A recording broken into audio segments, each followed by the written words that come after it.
Joe Biden has a hostage crisis in Afghanistan in much the same way that Jimmy Carter did in Iran. The difference is that Biden thinks if you don't call it a hostage crisis, it won't be a hostage crisis. The philosopher Nietzsche spoke about the last man, weak, effeminate, and I think this is a perfect description of both Secretary of State Antony Blinken and National Security Advisor Jake Sullivan. Author and historian Mary Grabar joins me to talk about the falsehoods of the 1619 Project. This is the Dinesh D'Souza podcast.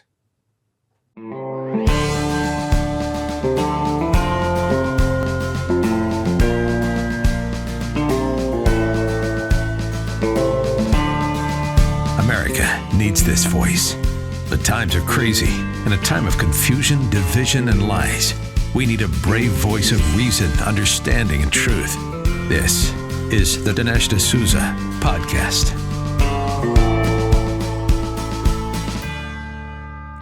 There are still a whole bunch of Americans who want to get out of Afghanistan but can't.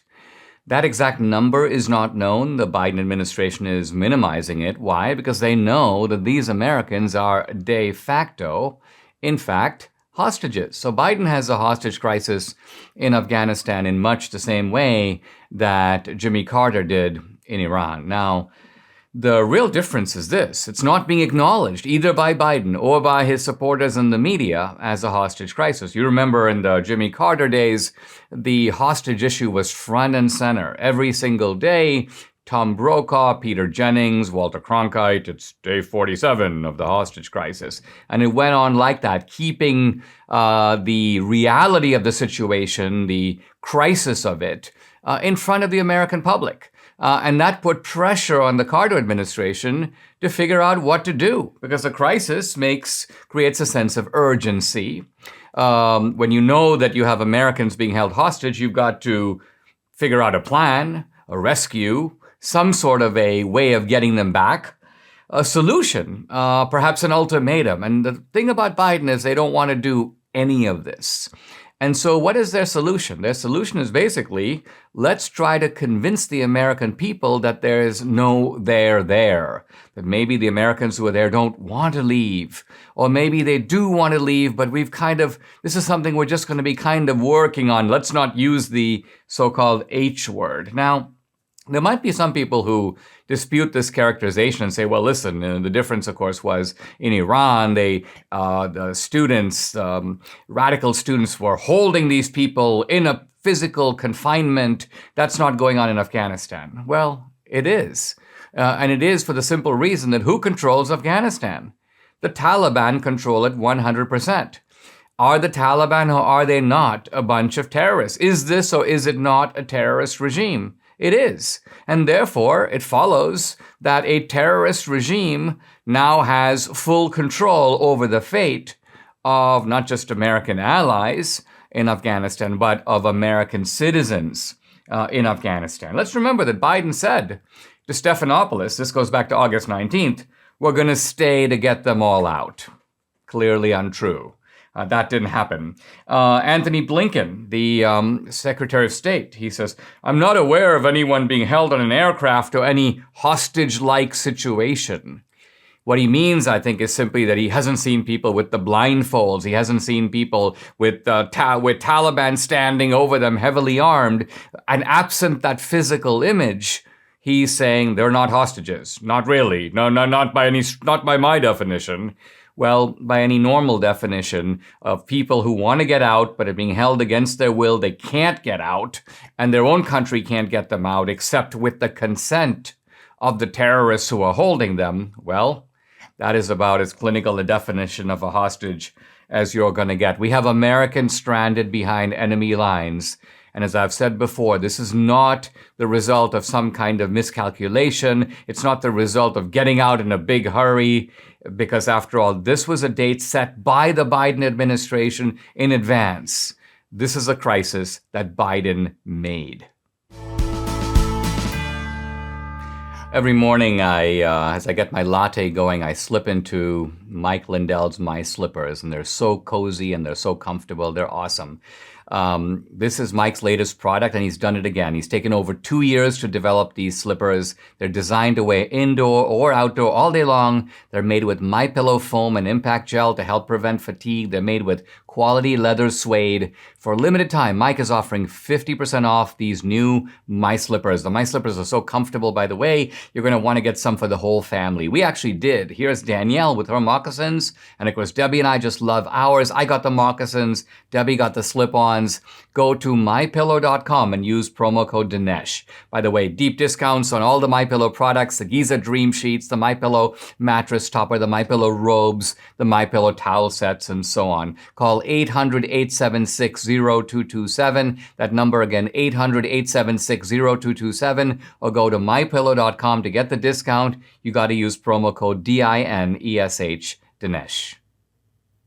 The Biden administration has a certain type of white male running American foreign policy. I'm thinking specifically here of National Security Advisor Jake Sullivan. I'm thinking also of Secretary of State Anthony Blinken. And if you look carefully at these guys and you look at them doing a news conference, doing a press interview, certain characteristics sort of jump to mind, raising the question, what are we actually looking at? So think about a guy like Jake Sullivan. I'm looking at his interview with Nicole Wallace a day or two ago. He's talking about the Taliban, and he's asked straight out, would you call them an enemy? So simple. We've been fighting them for 20 years. This is not a tough question. Jake Sullivan's like, it's hard to put a label on it. And I'm looking at this guy, and it's what he says, but it's how he says it. He's got this kind of weak, effeminate voice. I look at him, he's got these thin strands of hair, like almost pasted onto his head. He's got this pasty face. He's got this kind of weak demeanor, lackluster tie. Anthony Blinken is like a clone of Jake Sullivan. You know, these the whiny boys. This kind, and here's Blinken. He's talking about the Taliban. And he goes, and then they put all these terrorists in high positions. You know, it's all male. He goes, it certainly doesn't meet the test of inclusivity, and it includes people who have very challenging track records. I'm thinking to myself, where do you find these people, and what am I looking at? Well, I figured out what I'm looking at. I'm looking at the philosopher Nietzsche's Last Man. Nietzsche regarded this last man as being just one step above a kind of insect, an absolutely loathsome, despicable creature. Now, in Nietzsche's philosophy, many people know about the sort of the zenith, Nietzsche's hero. Nietzsche's hero is the Ubermensch, the overman, the brave figure who takes risk and is willing to even put his life on the line, a person of great artistic and creativity. So this is Nietzsche's Superman, if you will, and people know about that, but not as many people know about Nietzsche's opposite, the antithesis of the Ubermensch. And this is the passive nihilist. This is basically the guy, typically male, who's not much of a man at all. And Nietzsche has beautiful descriptions of the last man, which I want to get to.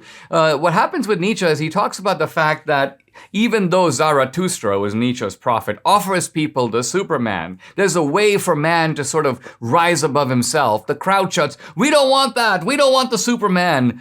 We want the last man. And so Nietzsche goes, let's look at who this last man is. He says, sometimes a civilization becomes so decayed that it no longer produces real men. I'm quoting Nietzsche now. One day the soil will be so poor and weak that no high tree will be able to grow from it. Again, Nietzsche, the time is coming when man will give birth to no more stars. Stars in the sky. Behold, I shall show you the last man. Now, who is this last man, as Nietzsche describes him? Here's Nietzsche. The earth has become small, and on it hops the last man. This is the insect illusion, who makes everything small. His species is ineradicable as the flea. The last man, he says, is not an individual. He is a type. He's part of a herd. He wants to disappear into the herd. His motivating aspirations are comfort, security. He doesn't want to be bothered. He doesn't want to take any risk. He's not somebody who's brave. He's the opposite of brave. He's stagnant. He sees himself as a victim. In fact, he sees himself as a victim among fellow victims. He's de-individualized. He's pathetic. Nietzsche says that the last man is popular among certain types. He says he's a contemptible type of person that is popular among shopkeepers, cows, females, Englishmen, and other Democrats. Nietzsche using the term Democrats here with the small d. And Nietzsche hates all these people. He hates Englishmen. He's kind of misogynistic. He's not too hot on women. So for Nietzsche, this is a pathetic type, somebody who actually leans to and appeals to the principle of equality. Why? Because in any equal society, a miserable, low creature like this is lifted up. Whereas in an individualistic or meritocratic society, this kind of pathetic individual is left behind. Now, of course, the great irony of all this is that in addition to Anthony Blinken being a last man and Jake Sullivan being a last man, Nietzsche himself was also a last man. Nietzsche himself was never married. He once proposed to someone who rejected him emphatically. There are rumors that Nietzsche was gay. He had no friends. He was entirely raised by women. So this kind of weak, effeminate character, that was also Nietzsche. But I think the difference for Nietzsche is Nietzsche knew that that was a pathetic way to be. And Nietzsche, in his mind, tried to be something bigger, stronger, more heroic than the actual Nietzsche himself. And that's what distinguishes Nietzsche from Jake Sullivan and Anthony Blinken. At least Nietzsche aspired to higher things, but these two pathetic individuals don't.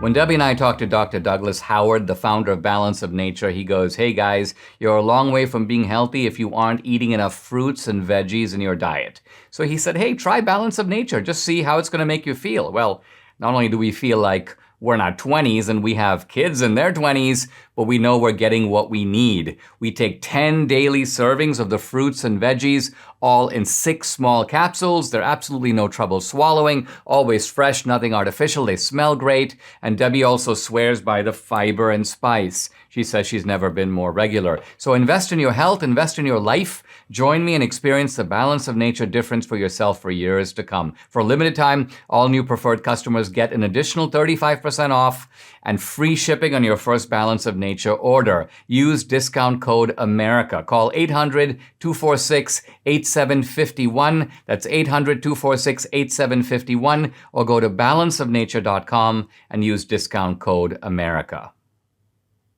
The Biden administration has announced a very draconian vaccine mandate policy. This is a policy that not only mandates vaccines inside of the federal government, but also requires that businesses which have more than 100 employees must require that the employees get vaccinated or make the unvaccinated employees take weekly COVID tests.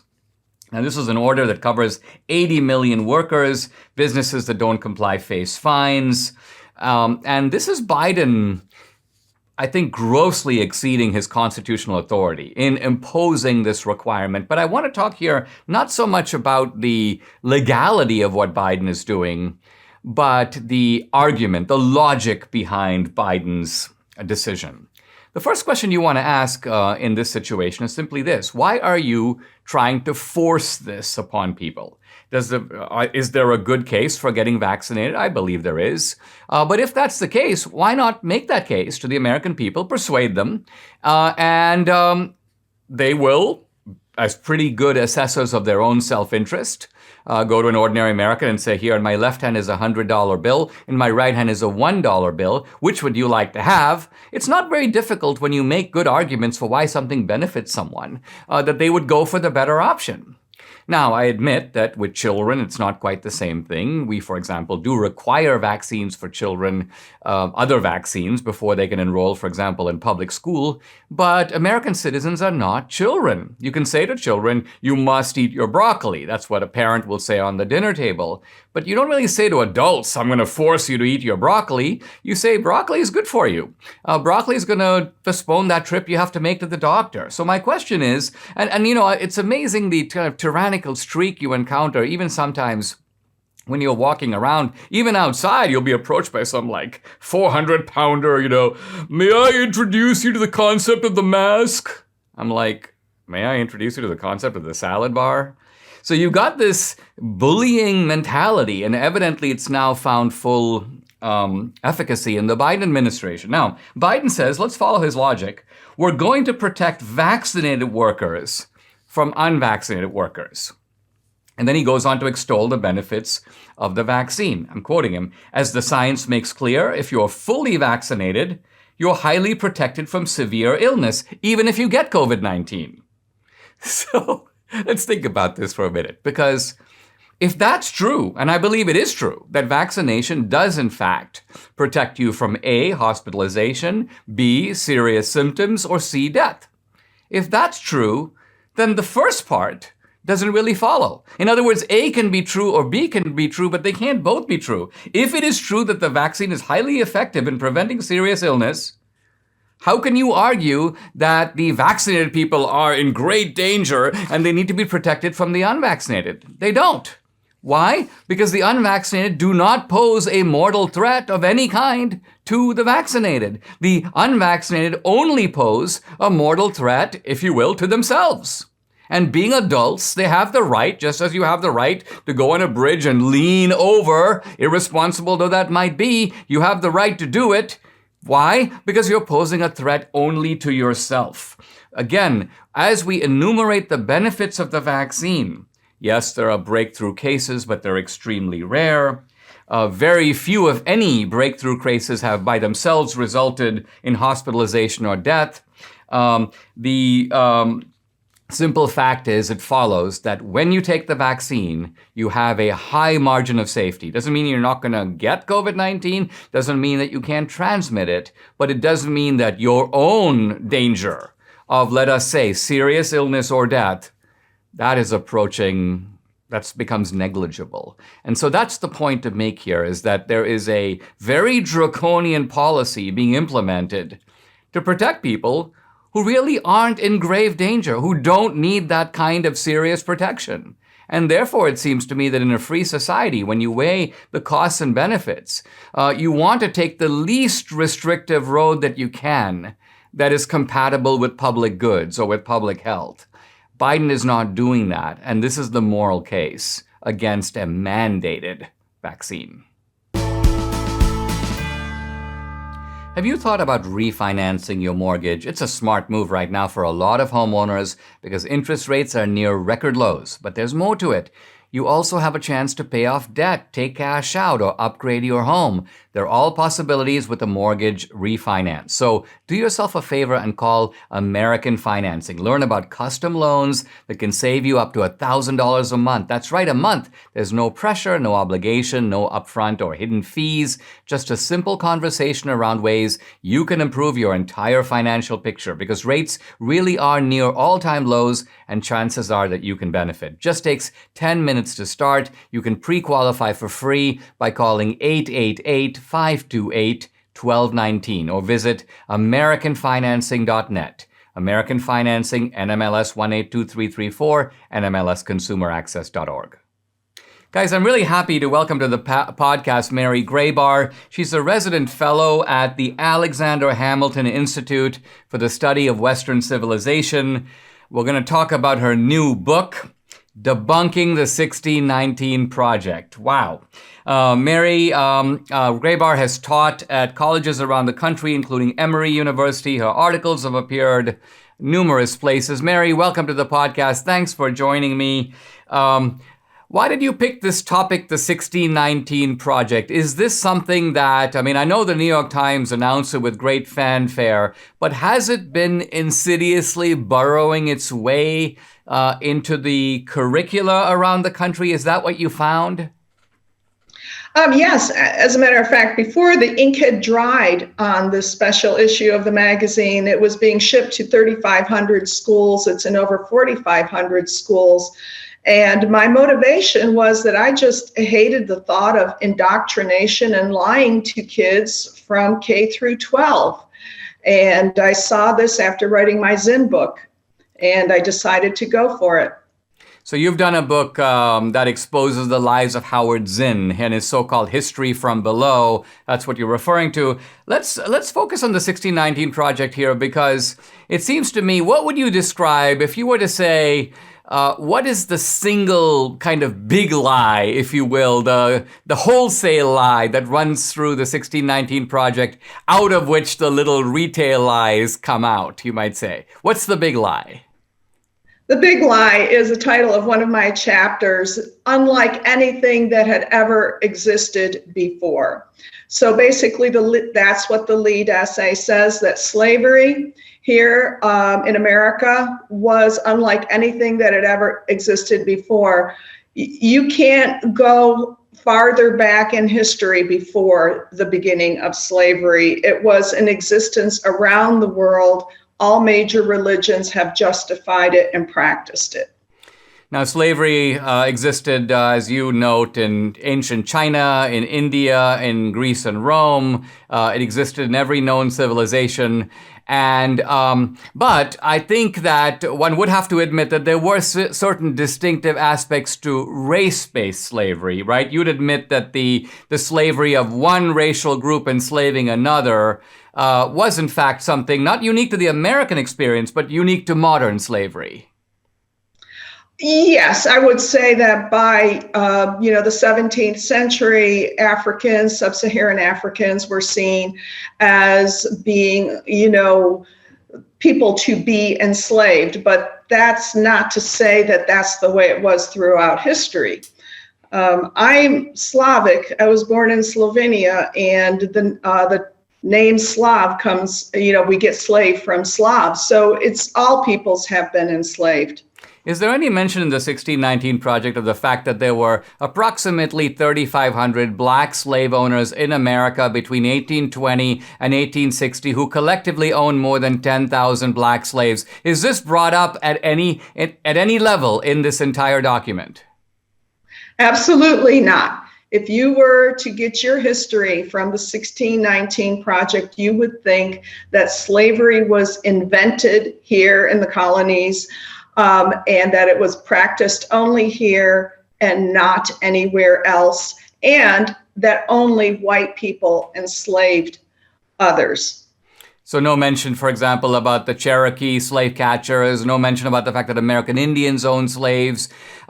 It seems to me that one of the kind of wholesale lies that drives critical race theory and the 1619 Project is this, and that is that in American history, you do have a tradition of exploitation, but you have a tradition of freedom, right? And if you look at the trajectory of American history, it seems that the tradition of freedom is expanding and the tradition of exploitation is contracting. And that's why, for example, we no longer have slavery, we no longer have segregation, we no longer have Jim Crow, we don't have 4 million members of the Ku Klux Klan night riding, over black neighborhoods. So all of this would seem to suggest that the emancipatory side of America has triumphed largely over the other. Again, is there any hint of this story of progress in the 1619 Project, or do they portray American history as a kind of succession of uninterrupted crimes in which the situation today is just as bad as it was in 1940, which is just as bad as it was in 1840, which is just as bad as it was in 1740?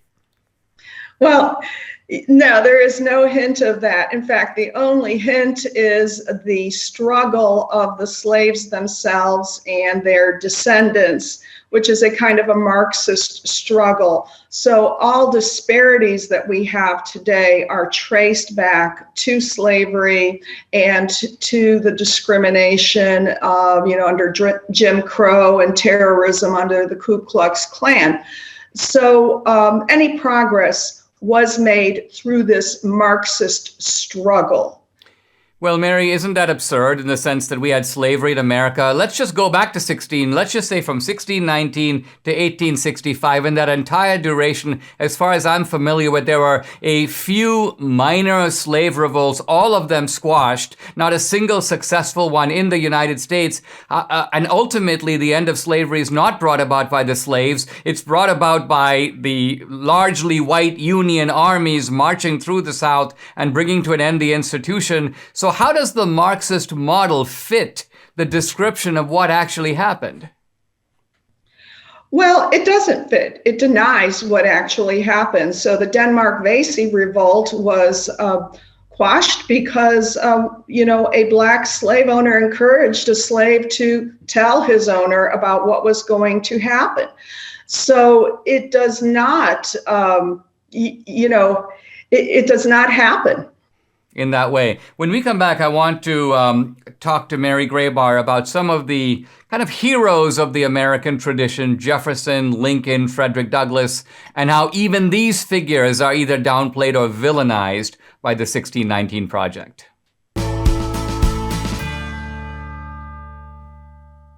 Does it make sense that the same company that controls half of online retail also passively eavesdrops on your private conversations at home? What about the idea that a single company controls 90% of internet searches, runs your email service, and gets to track everything you do on your smartphone?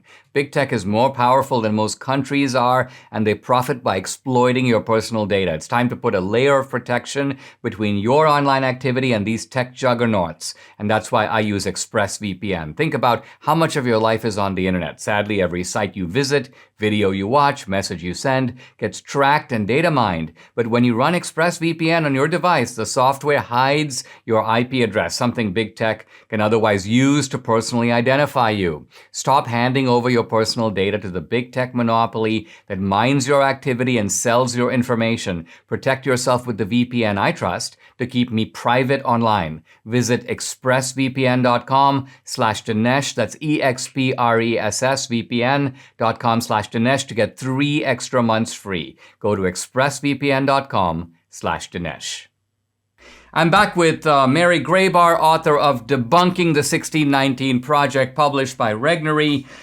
Mary, let's talk about some of the prominent figures of American history. We're not talking here about the Confederates. We're not even talking about Robert E. Lee. I want to talk about the way in which the 1619 Project even targets people like Jefferson, Lincoln, perhaps even Frederick Douglass. Let's start with I think the most problematic case of the three, namely Jefferson. Jefferson was, in fact, a slave owner. He owned a couple of hundred black slaves. Why is Jefferson an American hero, and why is the 1619 Project wrong in portraying Jefferson as an all-round bad guy? Yes, he is a hero. He has been for the longest time known as the Apostle of Freedom for authoring the Declaration of Independence, and that's on his tombstone, one of his great accomplishments that he thought of. And the big lie that's told in the 1619 Project is that he never intended to abolish slavery. So the mere fact that he owned slaves is taken as evidence of his guilt. And he is portrayed in the 1619 Project as this owner of a slave labor camp. That's the term that's being used, meant to evoke the labor camps of the Nazis and the communists. The fact was, Jefferson was born into a slave-owning family. His earliest memory from the time he was 2 or 3 years old was of being carried on horseback by a trusted slave. His father died when he was 14 years old. When he came of age, he was given this responsibility of taking care of these people and his mother's estates. He could not, just with the snap of his fingers, free these people. This was a society where slavery was being practiced commonly. He tried throughout his life in various ways to come up with a plan for abolishing slavery, but peacefully. He could see the Civil War coming along. He knew there would be violence. And so he proposed different methods. And one of his great accomplishments was abolishing the international slave trade. And he thought that that was the necessary first step. So his approach was to do it by steps and do it peacefully. Seems to me that Jefferson was, through much of his life, wrestling with how to deal with slavery as a public policy issue. In his book on this, Notes on the State of Virginia, he says we have a wolf by the tail. We can't safely hold him, but we can't safely let him go. Is any of this moral wrestling with slavery reflected in the 1619 Project, or do they essentially ignore the abolitionist thrust of Jefferson and focus solely on, hey, Jefferson was a slave owner, end of story? The latter. Jefferson was just a slave owner. There is no acknowledgement of the situation he was faced with, his wrestling, the attacks he suffered politically for even bringing up ending slavery by plantation owners. There was a vested interest. His interaction with the young Edward Coles, none of this. This is presented in literally black and white terms that he owned slaves, and ipso facto, he was an enslaver, and that's all he was. Let's talk about Frederick Douglass, somebody who, after he escaped from slavery, became really a lifelong Republican. In fact, he famously said the Republican Party is the ship, all else is the sea. So he saw the Republican Party as the only way forward. Here's a guy who, in a famous speech, denounced the American founding, at least in the beginning. But as the speech wound its way to its conclusion, Douglass makes a kind of remarkable U-turn and champions the American founding. Talk a little bit about what Douglass was trying to say, and then how Douglass is portrayed by the 1619 Project. Yes, well, that is the speech that was delivered on July 5th, 1852 in Rochester, New York. What to the slave is the 4th of July. And I've seen this speech misrepresented in my years of teaching. The first part of it, of course, as you mentioned, he builds up and denounces this country for enslaving people he had escaped. He knew the cruelty of slavery firsthand. He wrote about it in his autobiographies. But about midway through, as he builds the audience up, that was his technique, then he points to the founding. He speaks of the founders admirably. He talks about the Declaration of Independence, and he calls the Constitution a glorious liberty document. And that in the original is in all capital letters, a glorious liberty document. And but that is not, he is not mentioned other than a quotation taken out of context from a later speech. And that's, his relationship with Abraham Lincoln, none of that is mentioned. You would think that they could at least, talk about his admiration for the founding, his faith in those principles, which are evoked in that very famous speech, which is usually cut off. Now, Mary, we often, when we talk about, woke politics, we think about these ideas as being kind of cooked up in academia and then pushed out in the larger society through the media. But isn't it a fact that the leading scholars of the American founding, I'm thinking here of people like Sean Wilentz or at Brown University, I forget the name of the historian now for a moment, but nevertheless, you've got these prominent historians, James McPherson, for example, at Princeton. They've been very critical of the 1619 Project.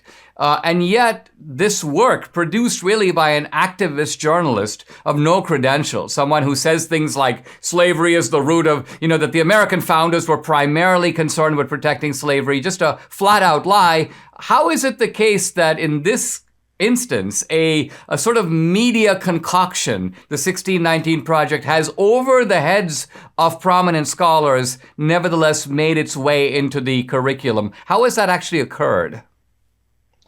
Well, it's very interesting because there was a business deal made between the New York Times, a for-profit company, with the Pulitzer Center, a nonprofit, which is funded in large part by the Omid Yar network, by the billionaire who Piero Mignar and the Facebook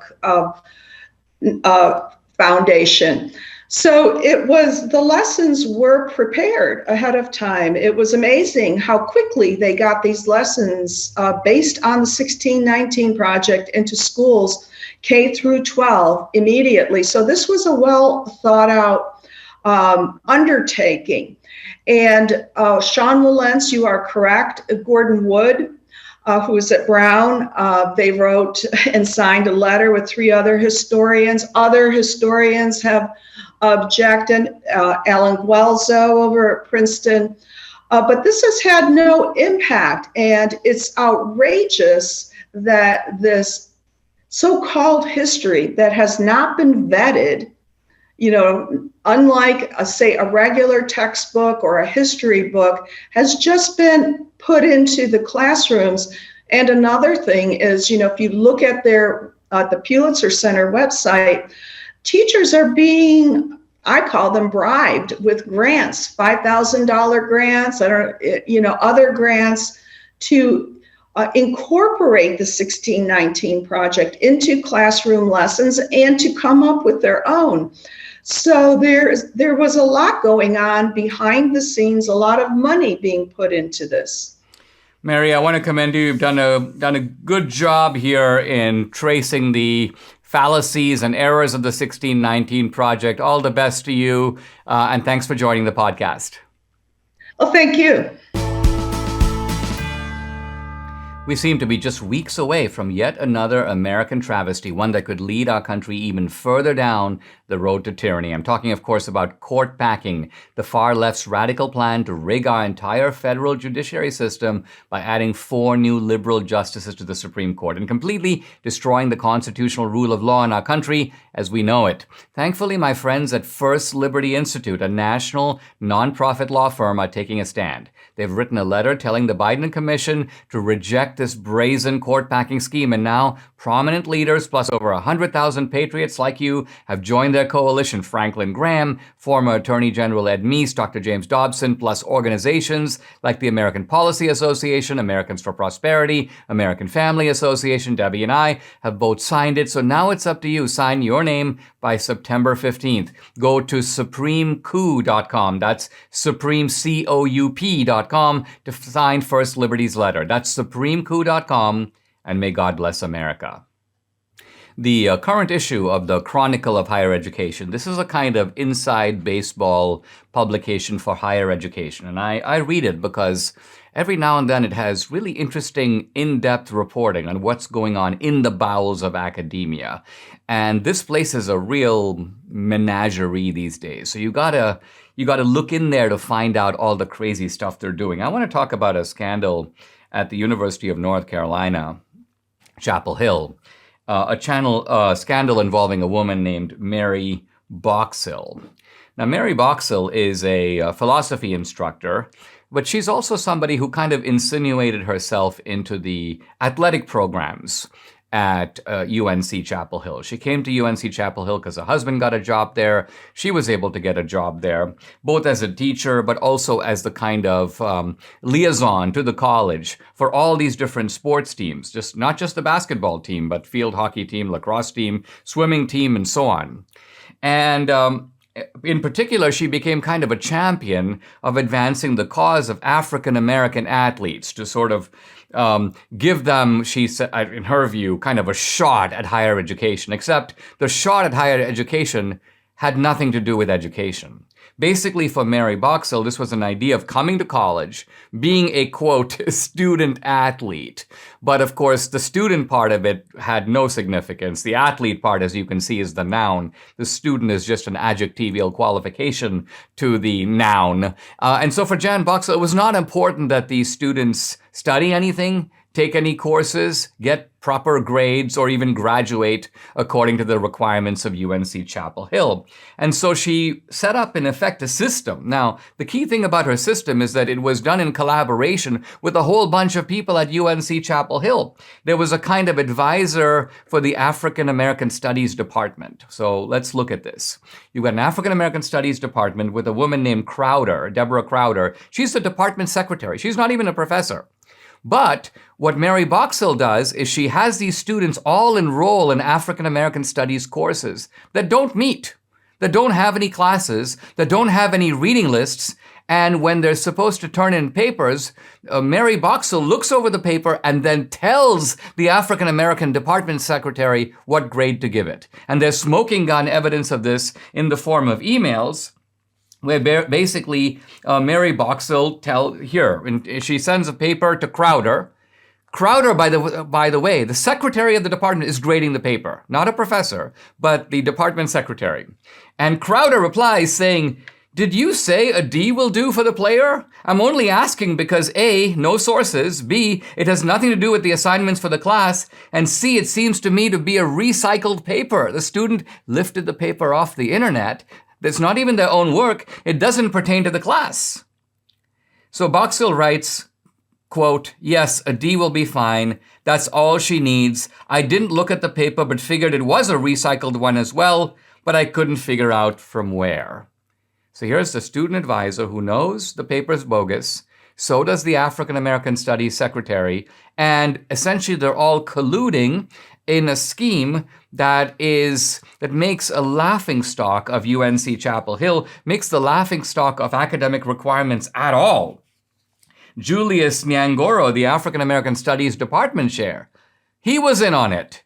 He's now resigned. And he says that he was under pressure to basically just give these athletes what they want. He says he recalls one particular situation. This is from an academic report. He goes, when he gave a women's basketball player a B+, even though he felt her paper was terrible and deserved an F. And he assigned that grade because Boxall told him, give that grade. There are instances of Boxall adding her own work to the players' papers, in effect, writing their papers for them, at least in part. And this is the way that these universities operate. Finally, there was a whistleblower, by the way, named Mary Willingham, a former colleague of Boxall, and she said, listen, Boxall is now claiming, I didn't know, I had no idea, my emails are taken out of context. But Mary Willingham says, listen, obviously she knew. I knew, the department knew, the college knew, we all knew. So in other words, this is a scandal in which these universities, and to some degree, you have to say, the universities themselves are taking advantage of the athlete. They're trying to leverage this athleticism for money. Obviously, college sports is big bucks for American universities. And so you have a really cynical collaboration. The student who wants to graduate but doesn't really care about doing the work. The college that is eager for the same reason to graduate the student but doesn't care about whether the student learns anything. And you've got these so-called race activists who themselves are cynical about it because their goal is just to get the student in quote marks through the process. It is ultimately, I think, it shows the full degree to which corruption, cynicism, and lack of academic merit now pervades so much of higher education. In their recent budget proposal, the White House Budget Office forecast inflation for 2021 at 2.1%. Now, the actual inflation rate, 5.4%. The point is inflation is here, it's coming faster than our government is prepared for, and their solution is to stick their heads in the sand. Well, don't stick your head in the sand. Hedge your savings against inflation by diversifying into gold and silver with Birch Gold Group. If you haven't reached out to Birch Gold to diversify part of your IRA or 401k into a precious metals IRA, do it today. I buy my gold from Birch Gold. They have an A+ rating with the Better Business Bureau, countless 5-star reviews, and thousands of happy customers. Talk to them, have them help you safeguard your investments. Text Dinesh to 484848 to claim your free information kit and to speak with a precious metals expert on holding gold and silver in a tax-sheltered account. Again, text Dinesh to 484848 and protect your savings today. The Biden administration's disaster in Afghanistan, I think, signals a great political shift that is going on in the world. This shift is, as often happens in these cases, not fully apparent at the moment, but becomes increasingly clear as time goes on. It's a shift that we are not really prepared for because it seemed not very long ago, in fact, just going back to 1989, 1991, 92, that America was on top of the world. Think about the end of the Cold War, the collapse of the Berlin Wall, the Soviet Union disintegrating, the Communist Party voting to abolish itself. It seemed then that not just America, but the American idea was triumphant worldwide, and that America had emerged, and I think it did emerge, although now it turns out briefly, as the world's sole superpower. I don't think we can really say we're the world's sole superpower anymore. They may not be a single power now with enough power to rival us, but it's clear we're moving rapidly toward a multipolar world. And that means no single power dominates. We have several powerful nations, and ultimately success is determined now by making the proper alliances.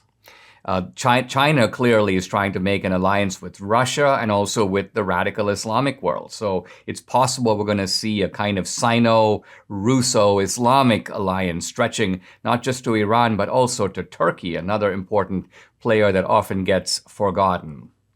Now, when we pull back and look at the big sweep of history, Western civilization, the civilization that began in Greece and Rome 2,000 years ago, but nevertheless, Western civilization came into its full flower starting about the 15th century. Prior to that, you had China and the Arab Islamic world. They were the dominant civilizations prior to 1500. China had dominated the world for almost 1,000 years.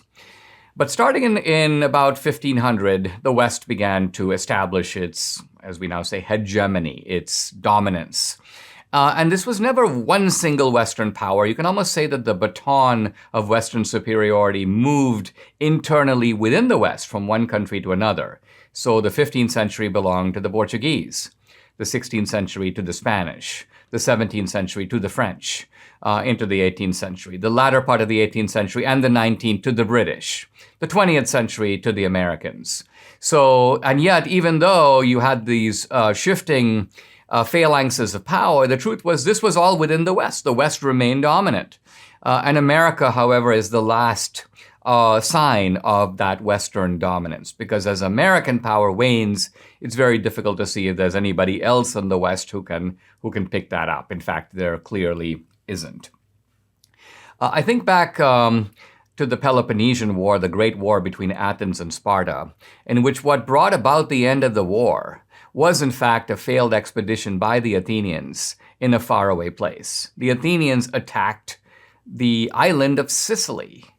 And this, in a sense, strategically didn't make a whole lot of sense. Athens was at war with Sparta and its allies. This was a kind of quixotic adventure. And the Athenians suffered a tremendous defeat, and that was the beginning of the end for Athens. Athens ended up losing the war, and it was never really Athens again. What's interesting when you read Thucydides and his great work called The Peloponnesian War, there are multiple parallels between what happened then between Athens and Sparta and what's happened with America in Afghanistan. First of all, the Afghans, the Taliban, are clearly like the Spartans. The Spartans were basically military men. They were hardened. They didn't enjoy any luxuries. The society was, in a sense, poor. And yet the Spartans spent all day military training. They were kind of professional fighters. That's kind of all they did. Athens, by contrast, was luxurious, it was rich, it was cultured, it had philosophy, art.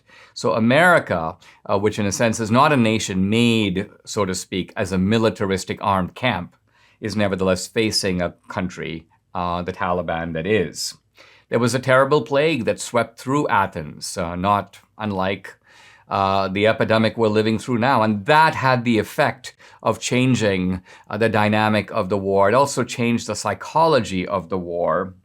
The Peloponnesian War lasted from 431 BC to 404 or 405 BC, about 25 years. And think about it, the Afghan War for America has lasted about 2 decades. And so you have these parallels. I think the main difference was that the Athenians, at least at the beginning, had some really good generals. They had Pericles, who was, of course, the great statesman leading Athens, later generals like Nicias. But later, in the latter part of the war, they had complete buffoons, people who were ultimately out for themselves, who didn't really care, who were reckless, people like Cleon. And similarly here in America, we've got a feckless leadership, which I think we've had from the beginning. The fecklessness of Bush giving way to the fecklessness of Obama. Trump was trying to salvage the situation, but really couldn't. And then, of course, we have the worst of them all, namely Biden. So this disaster, I think, for America is not just a humiliation in a distant place. It's a humiliation in a distant place that could signal the beginning of the end of American global dominance. Subscribe to the Dinesh D'Souza podcast on Apple, Google, and Spotify, or watch on Rumble, YouTube, and SalemNow.com.